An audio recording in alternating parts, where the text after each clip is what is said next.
Hidup TV mempersembahkan Oase Rohani Katolik yang dibawakan oleh para imam Keuskupan Agung Jakarta. Selamat menyaksikan. Salam damai sahabat Oase Rohani Katolik yang terkasih. Apa kabarnya Anda hari ini? Semoga Anda semua dalam keadaan baik dan selalu semangat di dalam Tuhan. Senang sekali saya Katerina Utami dapat menjumpai Anda kembali dalam acara kesayangan kita, Oase Rohani Katolik. Di studio telah hadir narasumber ORK hari ini, Romo Thomas Ferry Soeharto OFM, yang biasa akrab dikenal atau disapa dengan nama Romo Ferry. Mari kita bersama menyapa Romo Ferry. Salam jumpa Romo, apa kabarnya? Salam jumpa Mbak Utami, kabarnya baik, sehat, dan bahagia. Puji Tuhan. Sahabat Oase Rohani Katolik yang terkasih, sebelum kita memulai acara kita pada hari ini, marilah kita awali dengan doa yang akan dipimpin oleh Romo Ferry. Para pecinta Oase Rohani Katolik, mari kita awali renungan kita dengan mohon kekuatan dari Tuhan dalam doa. Dalam nama Bapa dan Putra dan Roh Kudus. Amin. Amin. Allah yang Maha Rahim dan Maha Penyayang, kami bersyukur kepadamu karena Engkau tidak pernah meninggalkan kami. Engkau selalu menyertai kami, bahkan di saat-saat kami ditimpa berbagai masalah, dirundung nestapa, dan juga kami serasa tidak punya jalan keluar untuk keluar dari penderitaan kami. Engkau selalu hadir, Engkau tidak pernah melupakan kami, dan Engkau juga menyediakan bagi kami orang-orang yang Kau gerakkan untuk menolong kami. Maka kami mohon semoga permenungan kami dengan mendengarkan sabdamu memperteguh keyakinan kami akan kebaikan-Mu ini, dan sekaligus juga membuat kami semakin tersedia juga untuk Kau gunakan sebagai kaki dan tangan-Mu dalam menolong dan membantu orang-orang lain juga yang membutuhkan bantuan dan pertolongan. Semoga dengan demikian puasa dan pantang kami juga mempunyai makna sosial, dan karenanya kami juga akhirnya pulih ikut merasakan kebangkitan putra-Mu dalam perayaan Paskah yang akan kami rayakan sebentar lagi. Dialah putra-Mu, Tuhan dan pengantara kami, yang hidup dan berkuasa, kini dan sepanjang segala masa. Amin. Amin. Dalam nama Bapa dan Putra dan Roh Kudus. Amin. Sahabat Oase Rohani Katolik yang terkasih, hari ini merupakan pekan kelima Prapaskah. Bacaan liturgi hari ini, bacaan pertama diambil dari Nubuat Daniel bab 13 ayat 41c sampai dengan 62. Pada waktu itu, Susana dijatuhi hukuman mati atas tuduhan berbuat serong. Maka berserulah Susana dengan suara nyaring, Allah yang kekal, yang mengetahui apa yang tersembunyi dan mengenali sesuatu sebelum terjadi. Engkau pun tahu bahwa mereka itu memberikan kesaksian palsu terhadap aku. Sungguh aku mati, meskipun aku tidak melakukan sesuatu pun dari mereka dustakan tentang aku. Maka Tuhan mendengarkan suaranya. Ketika Susana dibawa keluar untuk dihabisi nyawanya, Allah membangkitkan Roh Suci dalam diri seorang anak muda. Daniel namanya. Anak muda itu berseru dengan suara nyaring, Aku tidak bersalah terhadap darah perempuan itu. Maka segenap rakyat berpaling kepada Daniel, katanya, Apa maksudnya kata-katamu itu? Daniel pun lalu berdiri di tengah-tengah mereka, katanya, Demikian bodohkah kamu, hai orang Israel? Adakah kamu menghukum seorang putri Israel tanpa pemeriksaan dan tanpa bukti? Kembalilah ke tempat pengadilan, sebab kedua orang itu memberikan kesaksian palsu terhadap perempuan ini. Maka bergegaslah rakyat kembali ke tempat pengadilan. Orang tua-tua berkata kepada Daniel, Kemarilah, duduklah di tengah-tengah kami, dan beritahulah kami sebab Allah telah menganugerahkan kepadamu martabat orang tua-tua. Lalu kata Daniel kepada orang yang ada di situ, pisahkanlah kedua orang tua-tua tadi jauh-jauh, maka mereka akan diperiksa. Setelah mereka dipisahkan satu sama lain, Daniel memanggil seorang di antara mereka dan berkata kepadanya, "Hai engkau yang sudah beruban dalam segala kejahatan, sekarang engkau ditimpa dosa-dosa yang dahulu telah kau perbuat, dengan menjatuhkan keputusan-keputusan yang tidak adil, dengan menghukum orang yang tidak bersalah, dan melepaskan orang yang bersalah, meskipun Tuhan telah berfirman, orang yang tak bersalah dan orang benar janganlah kau bunuh. Oleh sebab itu, jikalau engkau sungguh-sungguh melihat dia, katakanlah, di bawah pohon apakah telah kau lihat mereka bercampur?" Sahut orang tua-tua itu, "Di bawah pohon mesui."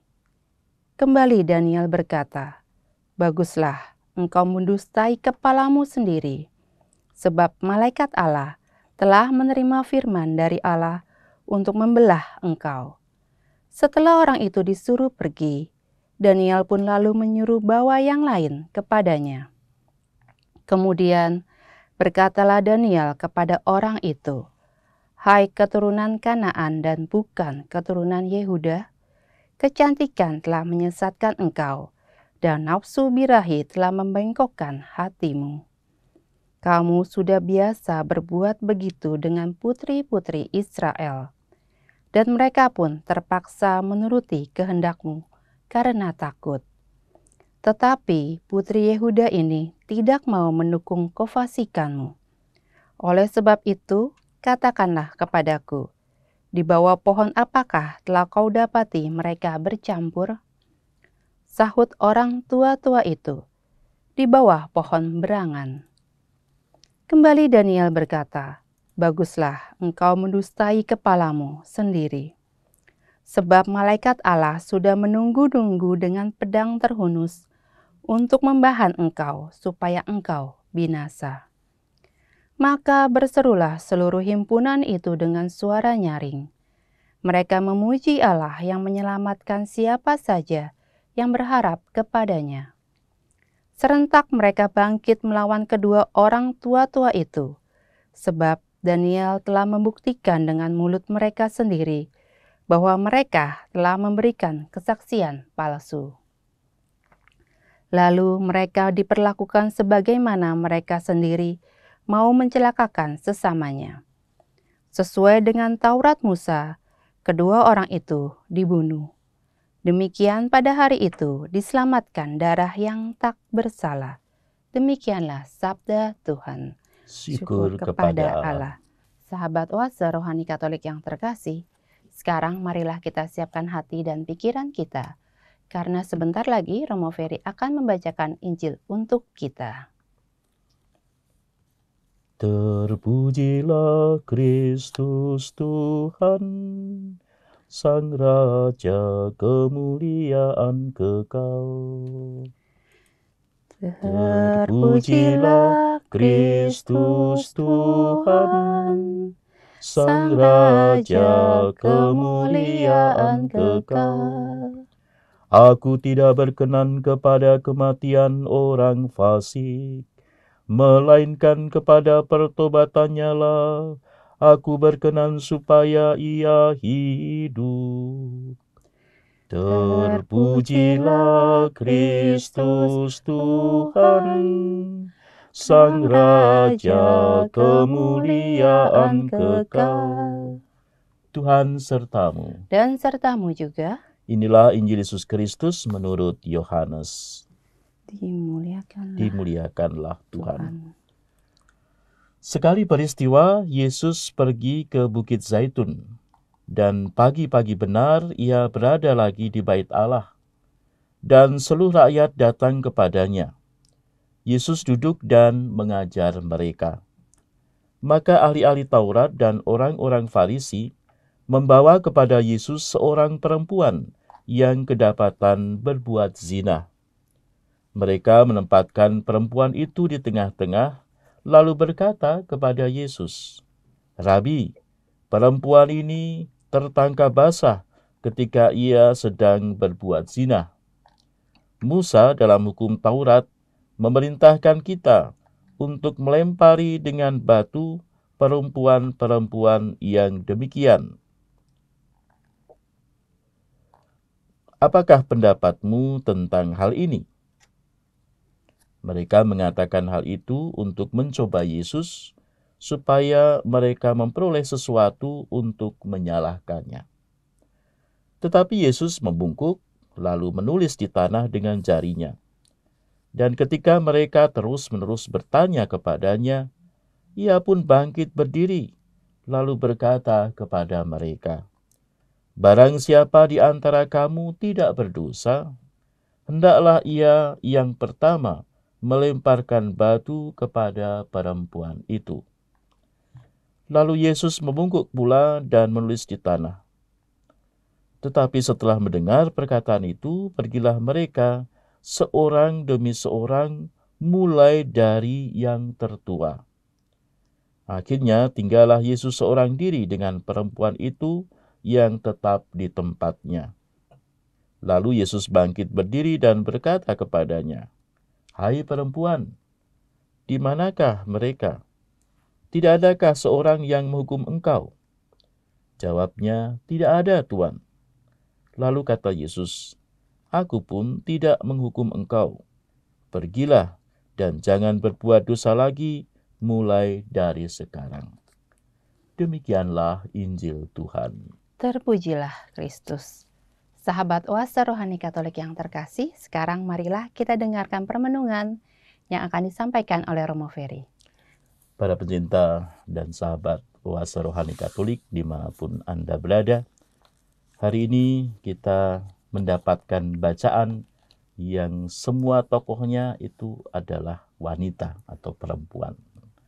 Yang pertama, bacaan pertama saya akan mengulas lebih dahulu, itu mengisahkan tentang seorang wanita bernama Susana. Susana itu nama yang indah, artinya juga indah, Mbak Utami. Ada artinya ya, Romo? Dalam bahasa Ibrani, Susana itu artinya bunga lili. Jadi kalau dalam gereja Katolik, bunga lili itu melambangkan ketulusan hati. Sering kalau kita lihat di gambar-gambar para kudus, mereka membawa bunga lili ya. Itu artinya yang mau dihormati dari orang kudus itu adalah ketulusan hatinya. Dan di sini memang bacaan pertama ini dari zaman pembuangan orang-orang Israel, di mana orang-orang Israel dalam masa pembuangan tentu mendapat banyak godaan ya dari bangsa-bangsa yang ada di sekitar mereka, terutama godaan untuk meninggalkan kepercayaan mereka akan Allah. Jadi mereka diajak untuk menyembah berhala ini, berhala itu, atau tidak lagi melakukan istiadat Yahudi di luar adat istiadat keagamaan mereka dan sebagainya. Jadi bacaan ini mau memberi peneguhan kepada umat Israel supaya mereka teguh pada kepercayaan mereka, pada iman mereka, sehingga tidak tergoda pada tawaran dari bangsa-bangsa lain. Maka cocok juga untuk kita saat ini yang sedang dalam masa prapaskah, ada banyak godaan, bagaimana kita teguh. Ya. Dan keteguhan ini lalu mendapatkan balasannya, yaitu Allah sendiri akan menolong dan juga akan membantu orang yang tulus hati untuk lepas dari kesulitan. Bahkan kesulitan yang paling besar, seperti yang kita dengarkan dari kisah Susana ini ya. Memang dalam kisah Susana ini kesulitannya bukan dari orang luar, tapi orang dalam sendiri ya. Mereka yang sudah tua-tua melambangkan bagaimana orang yang sebenarnya dihormati, kata mereka itu pasti dihormati dan juga pasti akan dilakukan oleh mereka yang mendengarnya. Tapi ternyata orang tua-tua ini justru malah melakukan hal yang kurang baik. Dia menjebak Susana Tapi Susana karena tidak mau ikut berdosa, dia tetap teguh pada ketulusan hatinya, tetap teguh pada imannya, tetap teguh untuk menjaga kemurniannya. Maka kemudian baru kita dengarkan bagaimana Susana sampai dibawa ke pengadilan, dan luar biasa meskipun keadaannya waktu itu Susana sudah tidak bisa buat apa-apa lagi karena sebenarnya sudah dijatuhi hukuman kan, sudah dijatuhi hukuman, divonis, bahkan sedang diarah untuk menuju kepada penghukuman, yaitu dihurajam mati tadi. Tetapi pada saat perarakan menuju ke tempat hukuman itu, lalu kemudian Daniel berseru, aku tidak mau tanggung jawab dengan darah orang ini. Nah, lalu menarik juga bahwa ternyata Allah juga menggerakkan banyak orang untuk sejenak berhenti lalu merefleksikan lagi apa yang dikatakan anak muda ini. Lalu mereka akhirnya berkumpul dan kemudian mempersilahkan Daniel untuk memproses itu lagi. Dan Daniel dengan kepandaiannya, kebijaksanaannya, lalu menunjukkan dan membuktikan yang tadinya tidak terbukti dan sudah tidak ada bukti lagi, ternyata Daniel bisa membuktikan bahwa orang-orang tua itulah yang bersalah dan bukan Susana yang bersalah, sehingga Susana dilepaskan. Dan itu menjadi syukur bagi seluruh umat karena mereka juga merasa bahwa mereka tidak lalu diikut sangkut pautkan dalam dosa Susana. Kalau tadinya mereka ikut saja untuk merajam, jadi semua kan dosa ditanggung oleh seluruh kelompok itu seluruh masyarakat itu. Dan mereka bersyukur bahwa mereka dilepaskan dari tanggungan dosa itu. Jadi kita diajak dalam bacaan pertama ini untuk yakin bahwa Tuhan akan menolong kita kalau kita sungguh tulus hati, sungguh murni, motivasi kita sungguh adalah untuk Allah. Ya, kita dalam perbuatan-perbuatan baik kita kadang kan meskipun kita berbuat baik toh tetap juga kadang mendapat tantangan dari orang lain ya. Dan kalau kita sungguh murni motivasi kita berbuat baik untuk kemuliaan Allah, maka percayalah bahwa Tuhan Allah akan menolong dan bantu kita. Meskipun kita sampai pada situasi di mana seolah-olah tidak ada jalan lagi, tidak ada kesempatan lagi untuk keluar dari situasi ini, tapi Tuhan pasti mempunyai jalannya dan cara-cara yang luar biasa yang di luar pikiran kita.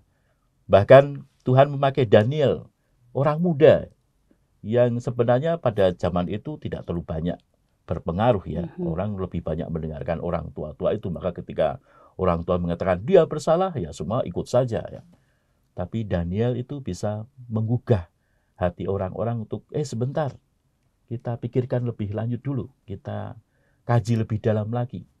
Dan ini malah menarik ya, orang tuanya itu langsung segera untuk menghukum, tetapi orang mudanya malah mengajak untuk merefleksikan dulu, mengkaji dulu ya. Jangan tergesa-gesa. Jangan sampai kita menghukum orang yang bersalah, karena itu yang paling dibenci oleh Tuhan, menghukum orang yang tidak bersalah. Maka lebih baik bahwa orang bersalah tidak terhukum daripada menghukum orang yang tidak bersalah.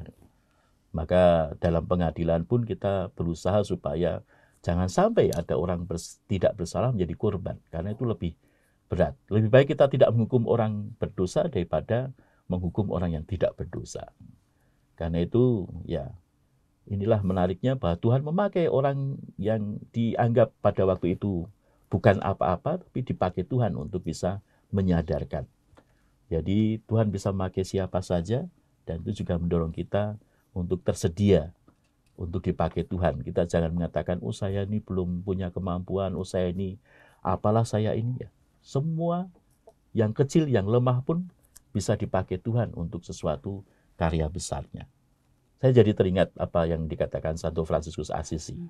Satu ketika dia itu ditanya oleh saudaranya, artinya oleh pengikutnya ya. Bapak Fransiskus, kenapa ya Bapak itu kok dipilih Tuhan untuk mendirikan ordo yang besar itu ya. Pada waktu itu ordo Fransiskan ordo yang ya berkembang begitu pesat ya. Lalu orang-orang bertanya, mengapa kok kamu yang dipilih Fransiskus ya? Kamu kan orang biasa saja, bukan bangsawan. Biasanya pada waktu itu yang mendirikan ordo kan orang yang berpengaruh, para bangsawan. Ini orang biasa saja, mengapa dipilih Tuhan untuk mendirikan? Lalu jawab Fransiskus adalah, ya saudaraku, Tuhan itu memilih aku bukan karena aku hebat, bukan karena aku pandai, bukan karena aku bangsawan, bukan karena aku terpelajar, tapi karena Tuhan melihat bahwa di seluruh dunia ini tidak ada orang yang lebih hina dan lebih bodoh daripada aku. Mengapa demikian? Supaya menjadi nyata bahwa semua yang kulakukan adalah murni kuasa dan kekuatan Allah. Bukan dari diriku, tapi semuanya dari Allah. Jadi kita pun tidak usah merasa saya tidak layak, saya tidak pantas. Karena yang melayakkan kita adalah kekuatan Tuhan. Yang memantaskan kita adalah rahmat Tuhan. Kita mungkin tidak punya apa-apa, tidak punya kemampuan apa-apa, tapi pasti Tuhan bisa mengembangkan, membantu kita untuk menjadi kaki tangannya, asal satu hal itu kita tersedia, kita menyediakan diri kita untuk dipakai oleh Tuhan. Inilah kiranya yang bisa kita petik dari bacaan yang pertama tentang kisah Susana. Susana yang mau dihukum mati tetapi ditolong oleh Tuhan, dan penolongnya bukan orang yang luar biasa, tapi orang muda yang tidak diperhatikan orang, tapi dia toh bisa membuat Susana bebas dari hukuman itu. Sehingga kemudian masyarakat juga memuji dan akhirnya bersyukur juga karena mereka juga ikut dibebaskan dari tanggungan dosa Susana. Itu ya. Utami. Terima kasih Romo. Tadi menarik, ada satu kata-kata Romo mengatakan bahwa lebih baik orang yang bersalah tidak dihukum daripada orang yang tidak bersalah dihukum. Mungkin itu sama seperti zaman kita sekarang nih Romo. Banyak sekali hoak-hoak gitu ya Romo. Menyalahkan orang yang tidak bersalah. Iya, sebenarnya hoax atau tidak hoax itu sulit sekali sekarang untuk dibedakan ya, karena semuanya pakai data-data ya. Data-data ilmiah dan sebagainya, sehingga kadang-kadang kita tuh sulit ini benar apa tidak benar. Tetapi saya kira bukan soal benar dan tidak benarnya yang harus kita tangkap, tapi soal maksudnya apa dengan ini diberitakan. Kita harus kritis bahwa ini akan menimbulkan apa. Kalau kita sebarkan, apakah akan baik untuk orang lain atau tidak, dan sebagainya. Itu yang harus kita tangkap adalah kita memang tidak bisa menelusuri kebenarannya, tapi paling tidak dari membaca itu dulu kita tahu informasi ini baik untuk disebarkan atau ada nanti efeknya yang bahkan lebih merugikan. Bahkan kadang-kadang kebenaran pun lebih baik disimpan dulu toh. Dan ada juga pejabat-pejabat yang tidak semuanya lalu disebarkan begitu saja. Mereka juga menyebarkan informasi itu dengan melihat dulu dan memikirkan dulu dengan bijaksana, apakah ini bisa disampaikan, apakah ini tidak mengganggu dan membuat dampak yang luar biasa. Kan kelihatan juga dari sifat masyarakat kita ya. Kadang-kadang masyarakat kita itu hanya oleh hal yang kecil saja langsung reaksinya tuh luar biasa. Seperti kita dengar bulan-bulan ini ya. Dari awal bulan ini, awal Maret ini, ketika Indonesia sudah dikatakan ada yang kena virus corona, COVID-19. COVID-19 lalu semua langsung menyerbu mal-mal dan sebagainya.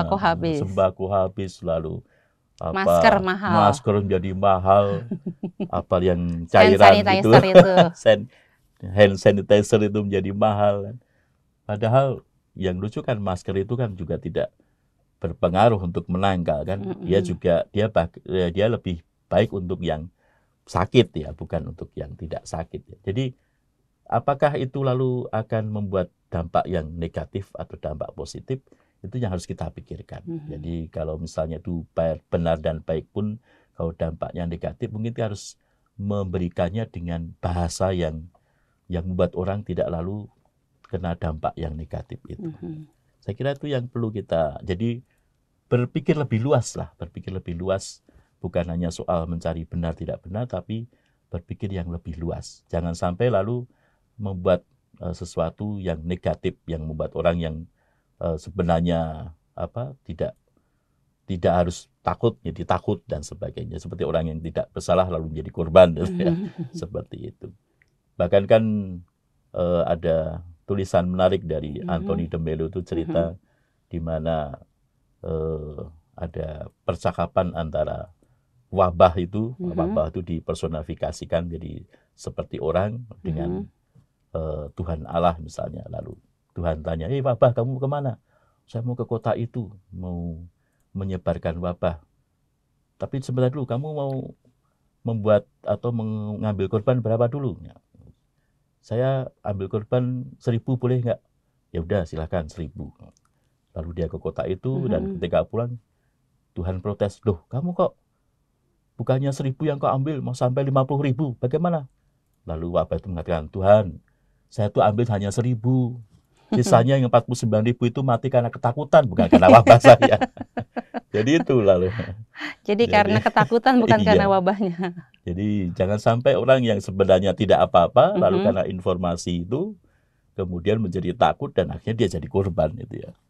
Maka baik-baiklah kita dalam menyebarkan informasi, membaca informasi juga melihat dampaknya. Nah, itu dampaknya akan positif atau tidak. Kalau tidak usah disebarkan juga ya. Ya, terima kasih Romo. Kita akan jeda sejenak dulu Romo. Baik. Sahabat Oase Rohani Katolik yang terkasih, kita akan jeda sejenak untuk merenungkan apa yang telah disampaikan oleh Romo Ferry. Kita akan kembali dalam Oase Rohani Katolik sesi yang kedua. Hidup TV mempersembahkan Oase Rohani Katolik yang dibawakan oleh para imam Keuskupan Agung Jakarta. Selamat menyaksikan. Salam damai sahabat Oase Rohani Katolik yang terkasih. Terima kasih Anda masih bersama dengan kami, Oase Rohani Katolik sesi yang kedua. Masih ditemani dengan Romo Thomas Ferry Soeharto OFM dan saya Katarina Utami. Bagi sahabat Oase Rohani Katolik yang terkasih, jika Anda ingin mengirimkan pertanyaan atau Anda ingin sharing iman, Anda dapat menghubungi kami di nomor telepon 0881 0251 33438 atau Anda dapat mengirimkannya ke alamat email kami orkkaj@yahoo.com. Sekarang marilah kita lanjutkan permenungan kita di sesi yang kedua ini. Nah Romo Ferry, untuk sesi yang kedua ini sebelum kita mulai, Romo kiranya bisa mengulang kembali apa yang telah disampaikan di sesi kita yang pertama tadi. Oh ya, baik Mbak Utami, para sahabat-sahabat dari Oase Rohani Katolik, kita tadi dalam sesi pertama sudah melihat bagaimana Susana, wanita yang murni hatinya itu, yang untuk menjaga kemuniannya, mendapatkan ya jebakan dari orang tua-tua, tapi akhirnya bisa terlepas karena Tuhan tidak membiarkan atau Tuhan tidak menghendaki orang yang tidak bersalah ini mendapat hukuman. Dan Tuhan bisa memakai siapa saja untuk melepaskan atau menolong orang agar lepas dari kesulitannya. Maka kita juga diharapkan tersedia bagi Tuhan untuk dipakai untuk menolong banyak orang. Dia tidak usah perlu takut mampu atau tidak, layak atau tidak, karena rahmat Tuhan akan mencukupkan hal itu semuanya. Dan kalau tadi itu Susana, wanita yang tidak bersalah, dilepaskan dari hukuman supaya tidak ada orang yang tidak bersalah itu mendapat ya hukuman. Maka hari ini atau bacaan Injil sekarang ini lebih lagi ya, kalau tadi tidak berdosa dilepaskan dari hukuman, yang ini malah sudah berdosa, tapi Yesus masih juga melepaskan dari hukuman. Jadi ada sesuatu peningkatan lagi bagaimana murah hati dan rahimnya Allah, bahwa bukan hanya orang yang tidak berdosa, tapi orang berdosa pun tidak layak untuk dihukum bagi Allah. Karena memang boleh dikatakan demikian. Hak orang, kita kan ada dalam tahun keadilan ya. Tahun keadilan, seringkali orang itu memahami keadilan itu hanya sama rasa, sama rata, sama-sama, pokoknya kalau saya dapat ini ya dapat itu. Maka kemudian juga keadilan dalam hukum itu ya yang bersalah dihukum. Nah, tapi Tuhan memberikan kepada kita sebuah rasa keadilan yang baru. Bukan yang bersalah itu dihukum, tetapi seperti orang sakit itu haknya adalah diberi kesehatan. Kalau orang lapar itu diberi makan. Kalau orang haus diberi minum. Maka yang diharapkan dari orang berdosa apa Mbak Utami?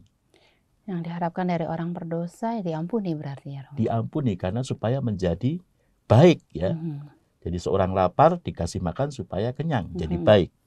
Maka orang berdosa pun bukan dihukum, tapi diampuni supaya menjadi baik. Tapi kadang-kadang sulit, Romo. Iya, memang kadang-kadang. Karena kadang-kadang kita lupa bahwa Mhm. manusia juga diberi hati nurani untuk bisa merasakan bahwa Mhm. saya ini salah ya toh. Kalau Mbak Utami sudah salah, Mhm. lalu orang datang memberitahu lagi, ini lo salah lo. Rasanya gimana? Jengkel ya. Jengkel juga. Saya sudah tahu salah tapi kok disalahkan lagi ya toh. Kan yang penting adalah bukan saya disalahkan, tapi yang penting adalah saya dibantu untuk bisa keluar dari kesalahan ini. Nah, Mhm. hukuman itu kan hanya menyalahkan saja sebenarnya. Mhm. Orang bilang mengatakan ya itu efek jera. Ya jera itu kan hanya bagian dari ketakutan. Mhm. Ya kalau orang dihukum lalu tidak berbuat lagi karena jera itu karena ketakutan, bukan karena kesadaran, bukan karena dia memang mau bertobat dan berbuat baik. Sehingga yang ada hukuman itu adalah ya kalau tidak kelihatan dia dosa lagi. Ya, karena yang penting tidak kelihatan. Kalau kelihatan nanti dihukum. Ya. Kalau nggak ketahuan nggak apa-apa. Kalau ketahuan itulah yang masalah. Nah, lalu akan buat orang dengan hukuman itu justru nilai moralitasnya atau penilaian moralitasnya menjadi kacau ya. Dia hanya soal ada kelihatan ketahuan atau tidak ketahuan supaya tidak dihukum. Nah, karena yang takut hanya hukumannya saja. Bukan lalu berpikir bahwa dengan demikian oh saya kapok, saya jera atau saya tidak berbuat dosa lagi, tapi kadang-kadang hukuman malah ya. Seperti orang dilarang kan malah berbuat ya toh. Jangan lari, anak-anak malah lari dia. Karena itu apa yang dilarang itu kadang-kadang membuat orang malah tertantang. Demikian juga hukuman. Ketika dihukum orang malah menjadi tertantang untuk berbuat lebih lagi, lebih jeli lagi supaya tidak bisa lolos dari hukuman dan sebagainya. Maka Tuhan mengajak kita hari ini kepada orang yang bersalah, bukan kita salahkan, bukan kita hukum, tetapi kita ampuni. Jadi ceritanya tentang seorang perempuan juga yang kedapatan berzina, lalu dibawalah oleh orang-orang tua-tua lagi. Jadi jangan tersinggung yang orang tua-tua ya. Karena ini sedang Yesus atau Injil hari ini sedang memperlihatkan bagaimana orang tua pun yang diharapkan bijaksana kadang-kadang tidak lagi bisa bijaksana karena yaitu tadi dia tidak mengolah batinnya ya. Karena orang boleh menjadi tua itu selalu akan menjadi tua, tapi menjadi bijaksana belum tentu. Maka diharapkan orang tua itu pun mengolah batinnya supaya mengolah rohaninya supaya menjadi bijaksana. Jadi jangan seperti yang dikisahkan dalam Injil. Makin tua juga malah makin jadi ya toh. Jadi itu jangan sampai begitu ya. Lalu itulah ya orang tua-tua datang mengadukan kepada Yesus, bahkan memakai hukum Musa bahwa kalau beginian nih ya harus dihukum rajam. Ya. Tapi menariknya adalah Yesus mendapati mereka atau Yesus menghadapi mereka dengan sebuah simbol sebenarnya. Dia menulis di tanah. Kita tidak tahu sih apa yang ditulis oleh Yesus ya. Dalam banyak studi dari ahli-ahli itu tidak terlalu jelas ditemukan apa sebenarnya yang ditulis Yesus itu. Ada yang mengatakan mungkin yang ditulis Yesus adalah kesalahan-kesalahan orang-orang tua itu sehingga kita mereka lihat sudah tahu kesalahannya lalu tapi itu ya tidak pasti juga. Tapi ada lambang yang bagus ya. Mengapa Yesus menulis di tanah ya. Jadi Yesus menulis bukan bisa saja menulis dosa-dosa. Dan itu membuat kita harus berpikir bahwa kalaupun Yesus menulis itu dosa-dosanya, maka dosa-dosa itu layaknya ditulis di atas tanah. Supaya ketika angin itu berhembus, hilanglah semuanya itu. Ya, seperti ada pepatah mengatakan, kalau ada kebaikan dari temanmu, tulislah di atas batu padas supaya tidak hilang ya, tidak hilang. Tapi ketika kamu menemui kesalahan dan dosa teman-temanmu, tulislah di tanah atau di debu ya, supaya ketika angin lewat itu hilang semua. Jadi yang diingat itu jangan yang salah-salahnya saja, tapi yang diingat harusnya yang benar, yang baik. Nah, kita kan selama ini selalu digoda tuh untuk mencari yang salah, yang benar banyak, yang salah satu yang kelihatan yang salah. Jadi kita diajak untuk bagaimana menempatkan yang salah itu bukan sebagai sesuatu yang harus kita ingat terus-menerus atau kita pasang sampai tidak terlupakan, tapi biarlah ia seperti ditulis dalam tanah, ya, bisa hilang begitu saja. Karena Yesus mau supaya dosa-dosa kita tuh hilang, jadi nggak usah dosanya yang dipikirkan. Karena itu Yesus menulis di tanah, lalu kemudian orang tua itu masih tidak paham dengan simbol yang diberikan Yesus. Nah, akhirnya Yesus mengatakan, ya sudah, kalau kamu bersih keras untuk melaksanakan hukum Musa, yaitu melempar, merajam yang berdosa ini, ya silahkan. Kalian yang merasa tidak berdosa itu melempar yang pertama.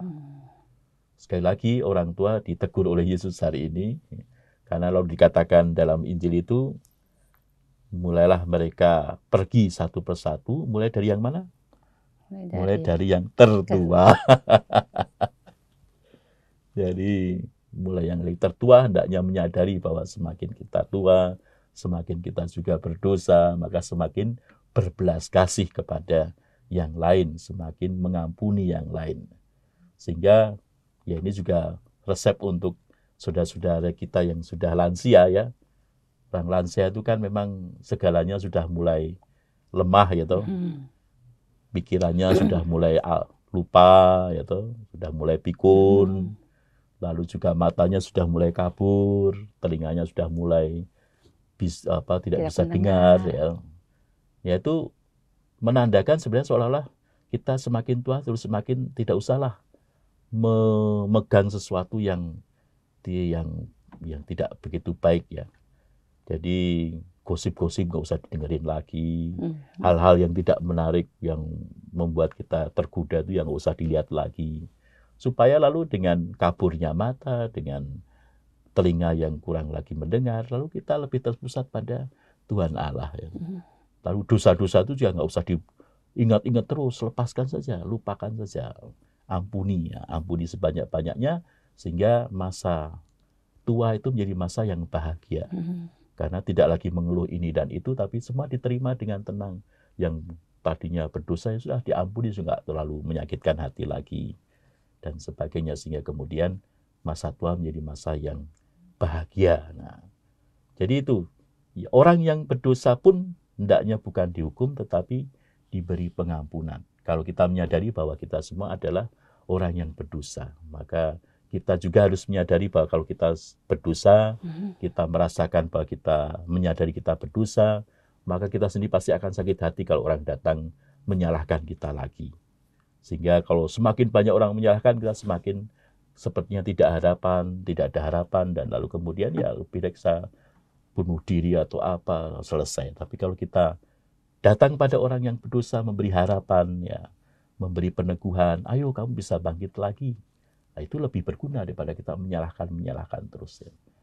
Jadi kita diajak oleh Tuhan hari ini untuk mengampuni, karena pengampunan adalah hak setiap orang, khususnya mereka yang berdosa. Jadi kalau ada orang berdosa, ampunilah. Paus Fransiskus itu sangat getol sekali, ya, untuk supaya kita itu mengampuni, ya. Maka dia membuat jubileum itu sebagai jubileum kerahiman, ya, karena supaya kita saling mengampuni, karena itulah obat yang utama untuk kebahagiaan kita. Keluarga akan bahagia kalau keluarga bisa mengampuni satu sama lain. Masyarakat juga akan bahagia kalau masyarakat bisa mengampuni satu sama lain. Tapi kalau masyarakat itu masih dendam satu sama lain, ya terjadi akan perang yang tidak akan berkesudahan. Bahkan dua pihak pasti akan sengsara semuanya. Tidak ada pihak yang diuntungkan dengan peperangan.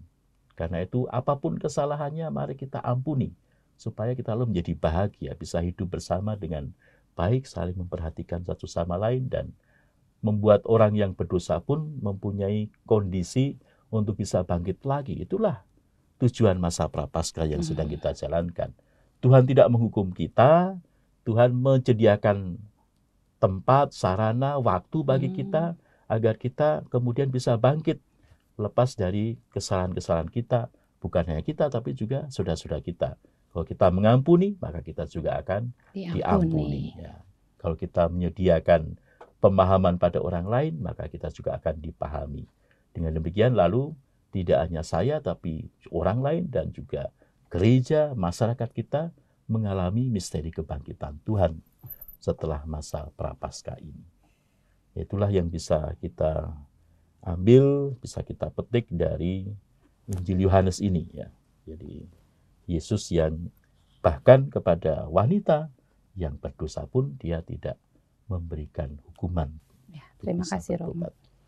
Tadi menarik, ada satu Romo mengatakan bahwa kita hendaknya mengolah batin untuk menjadi lebih bijaksana. Mungkin bisa dikaitkan dalam sekarang ini Romo masa prapaskah. Itu bagaimana sih caranya? Bisa dikasih contoh lagi yang lebih konkret mengolah batin kita agar kita menjadi lebih bijaksana. Iya, jadi kita ini kan dunia ini kan semakin dimanjakan oleh rasa sebenarnya, oleh entertainment ya. Jadi kadang-kadang logika kita menjadi tidak jalan karena kita lalu semuanya soal perasaan, dan perasaan bukan perasaan macam-macam tapi perasaan senangnya sendiri gitu. Jadi entertainment juga HP dan sebagainya itu menyajikan kepada kita sesuatu yang serba cepat, serba instan ya, serba lewat ya toh, serba lewat ya. Jadi berita itu kan kalau sudah kemarin sudah basi ya, tidak akan orang mau dengar lagi. Tapi berita hari ini apa nih? Berita hari ini apa nih? Apalagi gosip baru. Nah, itu yang lebih akan buat orang terpengaruh atau kemudian semangat di situ ya, nafsu di situ lagi. Itulah, jadi kita lalu kemudian tidak bisa berhenti untuk kemudian memikirkan itu kembali, merefleksikan itu kembali. Jadi kita hanya membiarkan hidup kita itu diseret oleh arus kesenangan, arus perasaan, tanpa kemudian menarik diri untuk merenungkan kembali. Padahal ketika kita diseret oleh arus itu, kita nggak akan merasakan apa-apa, bahkan kehadiran Tuhan pun tidak kita rasakan. Karena Tuhan hadir itu dalam sesuatu yang disebut sebagai misteri. Ya. Misteri itu kan tidak kelihatan, tidak bisa dipegang, tidak bisa disentuh, tapi ada dan nyata hadir. Dan karena itu orang harus menarik diri, harus refleksi dulu. Refleksi itu kan sebenarnya memberikan kesempatan batin untuk kemudian mempengaruhi hidup kita, mempersiapkan, memberi kesempatan batin untuk berperan dalam hidup kita. Nah, seringkali kita tidak memberi batin ini berperan dalam hidup kita. Kita habis dengan perasaan senang kita. Sehingga batin kita ya sudah nggak pernah kita beri peran. Dan karena itu nggak akan berkembang. Karena kalau tidak diberi peran, ya tidak akan tumbuh, tidak akan berkembang. Sehingga kita diseret oleh arus zaman menjadi semakin tua, tetapi bijaksananya dipertanyakan. Ya, karena itu kita bisa bijaksana kalau kita semakin memberi kesempatan batin untuk berperan dalam hidup. Nah, itulah mengolah batin. Jadi itulah tujuan masa prapaskah sebenarnya. Masa prapaskah dengan berpantang itu lalu kita bisa menarik diri dari arus godaan duniawi. Maka pantangnya bukan soal pantang makan, pantang tidak minum, jajan, itu kan sudah kuno ya. Sekarang pantangnya adalah pantang gadget misalnya. Ya, apakah kita berani untuk ya hari Jumat pantang itu seharian tidak terlalu peduli gadget misalnya. Ataulah kalau kita kita bingung nanti kalau dihubungi dan sebagainya. Ya sudah, kita pantang mungkin Jumat pertama ini 3 jam tidak pegang gadget, ditinggal saja. Atau ketika saya di rumah saya tidak pegang gadget misalnya. Itu kalau bisa pantang itu ya bagus itu. Itu kan kalau orang pergi ke pertapaan di puncak gunung itu itu berhari-hari juga nggak dapat sinyal.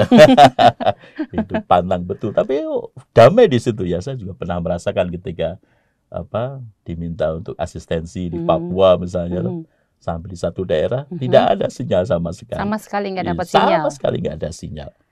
Karena di rawa-rawa dan tidak ada menara-menara di situ, hanya di kota saja.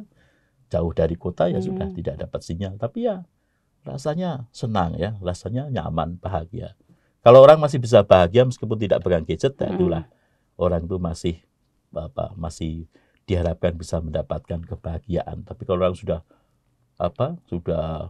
tidak tidak bisa buat apa-apa lagi, lalu bingung. Nah, itu sudah kena apa yang disebut nomophobia itu.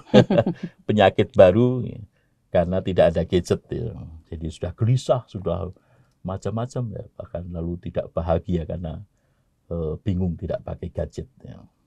Yaitu pantang seperti itu membuat kita lalu berani berhenti dari arus zaman untuk kemudian doa ditingkatkan. Berarti kan olah batin kita, relasi kita dengan Allah ditingkatkan. Nah, kalau relasi Allah ditingkatkan, maka kita menjadi sehati, sejiwa dengan Allah. Dan akibatnya apa? Akibatnya bersedekah itu menjadi sungguh-sungguh perbuatan belas kasih. Bukan hanya soal dipaksa nyelengi atau dipaksa menabung. Bukan hanya soal karena ada program, tapi sehati sejiwa dengan Allah buat kita melihat siapa saja yang berkekurangan, itu langsung tergerak hati kita untuk membantu mereka dengan apa yang bisa kita berikan. Jadi sedekahnya itu bukan karena dipaksa, tapi karena keluar dari hati. Karena kita sudah sehati dan sejiwa dengan Allah. Maka masa Prapaskah ini dengan pantang, doa, dan bersedekah, lalu menjadikan diri kita semakin bijaksana, semakin dekat dengan Allah, semakin bersehati dengan Allah, sehingga juga kita bisa menemukan Yesus. Yesus yang dalam tahun keadilan ini, maskotnya adalah Yesus Tunawisma. Yaitu Yesus yang mengajak dan mengundang kita untuk berjumpa. Tapi perjumpaan sekarang ini bukan Yesus seperti zaman dulu. Ada yang punya jenggot, lalu macam-macam. Tapi Yesus yang bisa kita temukan dalam diri orang-orang yang tunawisma. Orang-orang yang tuna daksa, tuna macam-macam itu, yang tidak punya tempat, yang tidak punya kemampuan, yang tidak punya harta, ya, mereka yang miskin, yang tersingkir, boleh dikatakan demikian. Kita berjumpa dengan Yesus dalam rupa seperti itu. Dan itu baru bisa orang menemukan wajah Yesus seperti itu kalau dia sendiri sudah bersehati dengan Allah. Dia sendiri sudah didorong oleh Roh Kudus menjadi kaki tangan Roh Kudus untuk berjalan lalu bisa menemukan roh yang menyinari wajah setiap orang miskin. Di dalamnya kita temukan wajah Yesus sendiri. Kita berjumpa dengan Yesus melalui masa Prapaskah dengan peduli kepada mereka yang miskin, mereka yang tersingkir. Ya, terima kasih Romo. Ya Romo Ferry, apalagi yang ingin disampaikan sehubungan dengan bacaan kita hari ini Romo? Ya, saya juga tertarik pada bacaan-bacaan ini yang hari ini justru tokohnya diangkat wanita, seperti saya katakan di awal tadi ya. Susana dengan wanita yang berzinah ini ya. Jadi wanita itu kalau kita lihat sekarang ini juga menjadi bagian dari pihak yang lemah sebenarnya. Mungkin kita sudah lama ada emansipasi atau sudah sejak zaman Kartini, tetapi kadangkala bukan soal wanita, tapi apa yang menjadi kekasan wanita itu masih dipandang rendah. Contoh pekerjaan, saya masih begitu kasihan dengan para wanita, khususnya ibu-ibu rumah tangga. Karena kadang-kala pekerjaan rumah tangga itu menjadi pekerjaan yang tidak dipikirkan, tidak diperhitungkan ya. Seolah-olah yang diperhitungkan itu pekerjaan yang menghasilkan uang saja.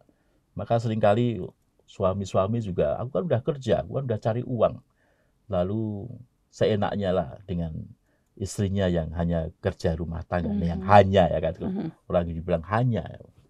Padahal pekerjaan rumah tangga itu pekerjaan yang kalau mau diuangkan juga sesuatu yang mahal. Ya. Dan pernah ada di Roma itu sebuah seminar untuk melihatkan bagaimana pekerjaan wanita rumah tangga atau pekerjaan rumah tangga itu kalau mau dihitung, dipikirkan secara akademis, kira-kira butuh kualifikasi lulusan apa gitu ya. Nah, orang mungkin mengatakan, itu orang SMA juga udah bisa, karena jadi yang di kantor-kantor itu namanya OB. OB itu kan SMA juga cukup ya. Tapi ternyata dalam seminar itu dikatakan bahwa tidak cukup hanya SMA saja.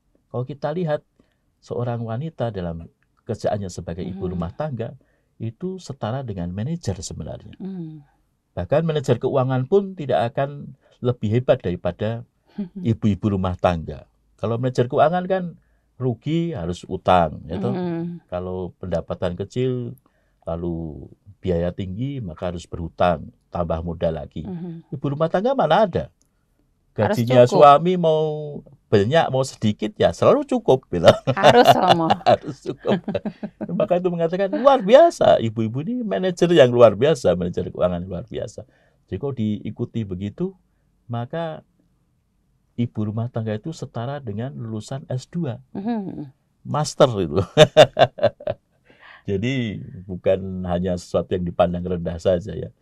Jadi kita juga kadang-kadang meremehkan pekerjaan rumah tangga di biara-biara itu juga. Mhm. Kadang-kadang saya pernah masuk ke biara lalu Mhm. kenalan, ada suster mengatakan saya suster ini, saya kerja kepala sekolah SD dan kerja kepala sekolah SMP. Mhm. Lalu satu suster yang terakhir mengatakan, maaf Romo saya hanya di dapur. Loh, di dapur bukan hanya. Coba kalau suster nggak masak, yang kepala SD nggak bisa kerja, Lapar. yang kepala SMA nggak bisa kerja. Jadi kerja di dapur bukan hanya ya, kerja tangan, itu seringkali Mhm. diremehkan. Maka Fransiskus Assisi sekali lagi dalam hal ini Mhm. itu sangat menghargai kerja tangan ya. Karena dengan kerja tangan itu kita tidak hanya bekerja saja, tapi kita menghayati kerendahan kita. Jadi orang bekerja tangan itu sama seperti Allah yang dalam menciptakan Adam dan Hawa tidak hanya bersabda saja Adam Hawa jadi tidak, tapi dalam kitab Perjanjian diperlihatkan Allah sampai mengambil tanah lalu menghembusinya. Jadi ada kerjaan tangan. Jadi kita bekerja tangan itu juga bersama-sama dengan Allah untuk kemudian menciptakan kehidupan, menciptakan sesuatu yang baik. Jadi kerja tangan, kerja rumah tangga itu bukan sesuatu yang remeh, dan wanita pun dalam pekerjaannya sebagai ibu rumah tangga tidak bisa diremehkan begitu saja. Mereka justru harus dihargai karena kualifikasi mereka begitu tinggi. Maka ya kepada ibu-ibu kita harus mulai hormat, pekerjaan mereka bukanlah pekerjaan yang remeh, tapi pekerjaan yang harus dihargai juga oleh suami ya. Tidak perlu lalu kemudian ibu rumah tangga lalu kemudian harus dibebani dengan macam-macam hal ya. Suami istri yang baik tentu harus saling berbagi beban tuh ya. Jadi jangan suaminya mentang-mentang sudah cari duit lalu masak tidak mau, cuci piring tidak mau ya. Bantu jaga anak juga nggak mau. Iya. Tuh, maunya istirahat, padahal istri juga dari pagi sampai ini nggak pernah istirahat. Nggak ada jam kerjanya, Nggak ada Romo. jam kerjanya. Itulah jadi itu yang mungkin harus kita pikirkan juga, menghargai pekerjaan apapun dan apalagi pekerjaan rumah tangga, karena itu juga sesuatu yang membuat kita bersatu dengan Tuhan Allah atau menjadi jalan kekudusan bagi kita juga. Ya, terima kasih Romo. Sebelum kita menutup acara hari ini, ada pesan-pesan yang ingin disampaikan kepada sahabat Oase Rohani Katolik? Baik, para sahabatku, ada banyak hal yang bisa kita petik dalam bacaan-bacaan yang kita dengarkan hari ini, khususnya untuk membantu kita menghayati masa Prapaskah ini. Kita diajak untuk pertama-tama berani mengampuni ya. Karena pengampunan itu adalah bagian dari kita bersehati dengan Allah yang Maha Rahim. Pengampunan diberikan justru kepada orang yang bersalah, dan itulah perhatian kita kepada mereka yang tersingkir, yang miskin. Jadi yang miskin tersingkir bukan hanya mereka yang tidak punya harta, mereka yang tidak punya uang, tapi mereka yang berdosa pun kadang-kadang menjadi yang miskin, yang tersingkir. Banyak narapidana, saya juga beberapa kali sering misa di penjara itu, yang kemudian terpaksa kembali lagi menjadi narapidana. Karena apa? Karena di luar tidak ada yang membantu dia. Ketika dia sudah keluar dari lembaga pemasyarakatan, orang masih ketakutan. Wah, orang ini jahat, orang ini kejam, preman. Orang takut. Dia mencoba untuk mencari pekerjaan yang baik, tidak ada yang mau terima. Nggak percaya tuh, wah jangan-jangan nanti kamu begini, jangan-jangan kamu begitu. Akibatnya apa? Dia perlu makan, tidak ada orang yang mau terima dia dengan pekerjaan yang baik. Ya akhirnya teman-temannya datang lagi yang dulu merampok, yang dulu kriminal itu ya. Ayo, daripada kamu nggak bisa makan, ikut kami lagi. Akhirnya dia berbuat jahat lagi. Jadi orang berbuat jahat bukan karena dia berhati jahat, tapi karena kita yang kadang-kadang kurang memberi kesempatan karena kita terlalu menyalahkan, menjustifikasi atau menilai bahwa orang jahat itu berbahaya. Jadi kita diharapkan bisa menerima mereka. Karena itu perlu pertama-tama pengampunan. Ampunilah orang yang bersalah. Bukan hanya orang yang Anda kenal, orang yang tidak Anda kenal pun Anda ampuni. Para penjahat, para preman dan sebagainya, mereka pun perlu kita hargai, kita ampuni, kita beri kesempatan untuk berbuat baik. Ada satu kisah dalam riwayat hidup Santo Fransiskus Assisi, ketika ada penjahat datang ke biara, lalu yang jaga biara ini buka pintu marah-marah. Kau ini penjahat tidak tahu diri, masuk ke biara, minta ini, minta itu, kerja, jangan hanya merampok dan sebagainya. Ketika Fransiskus mendengar itu, dia mengatakan pada saudara-saudara, saudara-saudara, kalau kita berbuat demikian, itu tidak ada gunanya bagi orang itu. Kamu sekarang harusnya pergi ke dia, lalu minta ampun, minta maaf, kamu sudah berbuat kasar. Kamu bawa roti, bawa daging, berikan makanan pada dia, layani dia sebaik-baiknya, dan kamu minta maaf. Dan kalau dia butuh sesuatu, datanglah kembali ke biara. Orangnya bingung, tapi ya sudahlah, karena disuruh oleh Santo Fransiskus, ya dia jalankan. Dan apa yang terjadi? Para penjahat itu malah merasa berdosa. Oh ya, kita ini berdosa, layak untuk dimarah-marahi. Tapi orang ini malah datang melayani kita, minta maaf pada kita. Akhirnya mereka kemudian datang lagi ke biara dan minta supaya diberi pekerjaan. Atau bahkan ada yang masuk ke biara itu dan menjadi orang yang baik, menjadi biarawan yang baik. Jadi orang menjadi bertobat bukan karena kita menilai, menghukum, tapi orang berbuat baik kembali, bertobat kembali karena kita mengampuni dan memberi jalan kepada mereka untuk bisa bertobat, untuk bisa bangkit seperti Kristus yang akan kita rayakan dalam masa Paskah nanti. Ya, terima kasih Romo, sangat bermanfaat sekali bagi kita renungan Romo. Sahabat Oase Rohani Katolik yang terkasih, kita akan tutup acara hari ini dengan doa penutup dan berkat kasih karunia Allah melalui Romo Ferry.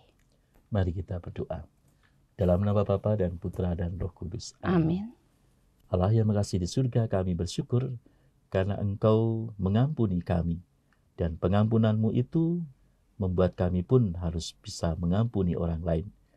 Karena itulah yang menjadi hak orang-orang yang berdosa, yang bersalah kepada kami. Bukan hukuman, tetapi pengampunan yang membuat mereka bangkit dan bisa bertobat serta memperoleh kehidupan yang lebih baik.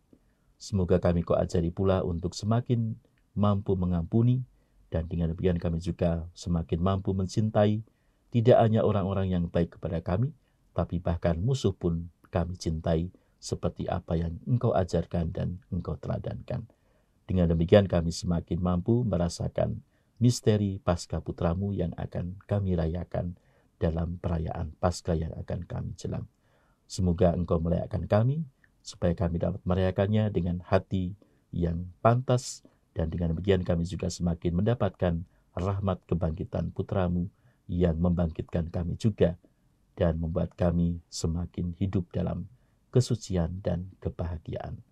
Dialah Putramu, Tuhan dan pengantara kami, yang bersama Diko dalam persekutuan Roh Kudus, hidup dan berkuasa, kini dan sepanjang segala masa.